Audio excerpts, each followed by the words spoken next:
আগো খুব হিফাজত তুমি রাখো, এটা বড় দামি জিনিস। আংটি আমার পকেটে রাখছিলাম, কিন্তু দেখা যায় সেই আংটিটা অবিকল সে আংটি, হুবহুব সে আংটি মাছের পেটে কেমনে আসলো?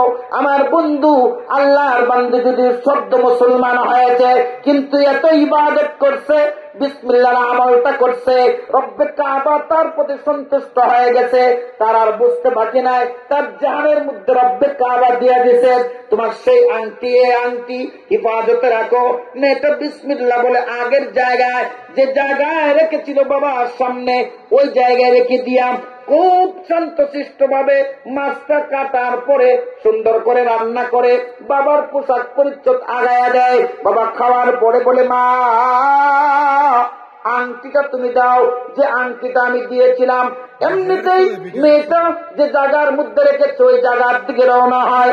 বাবা এই দিকতে মুসকি মুসকি হাসে, কারণ বাবা কিন্তু জানে ওই জায়গার মধ্যে কি নাই, আংটি নাই। মুসকি মুসকি হাসে।